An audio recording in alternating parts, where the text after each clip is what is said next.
भारत वर्षर जातीय मत्स्यजीवी संघ जो अच्छी आम इंग्लीश कहले national fish workers forum C central committee जो कमिटी अच्छी से ईसी बा कार्यकारी बैठक ओडिशा रे रेडक्रॉस भवन टारे भुवनेश्वर अनुष्ठित होती मुख्य उद्देश्य होची सबु राज्य रे मत्स्यजीवी माने नेतृत्व नहीं लीडर माने तांकर समस्या को नहीं केंद्र सरकार आमर उपस्थित राज्य सरकार पाखे रखापी गोटे कंक्रीट निष्पत्ति ना समुद्र उपकूल सुरक्षा आईन ताको सरकार अवहेला करचंती 1951 आईन अनुसार ताको कार्यकार न करी बारंबार ताको आमर जो वर्तमान 2019 रे जो ऑपरेशन जब संशोधन आबाक थिला ताको वर्तमान सरकार बंद कर रखिसंती गवर्नमेंट 1994 रे सरकार गोटे आईन आनिथिले जो कोस्टल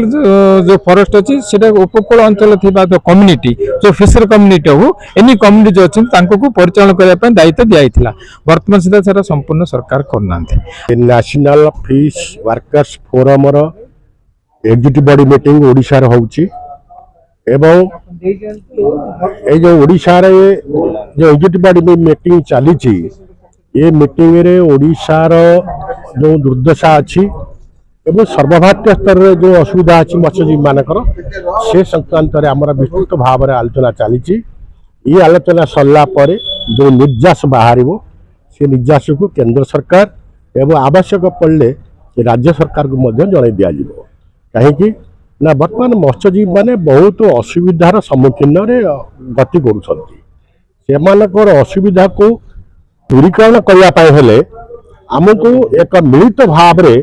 संग्राम करने को पड़े बोली आज NFF national fish workers forum declaration कर अन्य जो दाबी गुड़िक आमर अच्छी से दाबी गुड़िक संक्रांत आपको कहवाटा उचित हम मुझे अनुभव करुशा बर्तमान देखा देइछि समस्त नदी बंदर मुहाण गुड़िक नदी मुहाण गुड़िक क्षति हो गला फल मत्स्यजीवी माने जीवा आसवे कार्य बहुत असुविधा होउछि फल से मृत्युवरण कर जो बड़ बड़ ट्रलर हो डंगा हो ट्रेडिशनल फिशर मान बोट हो से सठिक भाव जीवा आसा कर तेणु ओडिशार थिबा समस्त नदी मुहाण को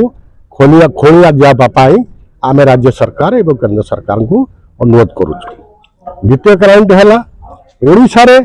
वर्तमान देखा देइछि 6 मास काल टटर कंजर्वेशन कईच सुरक्षा माछ धरा को बंद करा जाउछि एवं ठीक तारी पर 2 मास काल जो सीड कलेक्शन बा जाल सुरक्षा मुझे 2 मास काल बंद करा जाउछि मात्र राज्य सरकार क्षतिपूर्ण बाबत एपर्यंत चिंता प्रकट करना जदि टोटल कंजर्वेशन से माने 6 मास को मात्र 15,000 टका दौर सफिसीयंट नुह तेणु आम ओडिशा पारंपरिक मत्स्यकर्मी यूनियन तरफ डिमांड करुचु कि जे से माने अंतत पक्षे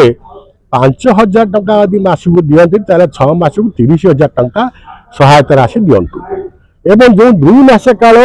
जहाँ सुरक्षा माछ धरा संपूर्ण भाव में बंद करा जाउछि सेतिपई मासक 30,000 टका लेखा 2 मास को 60,000 टका आर्थिक अनुदान दिया जाए।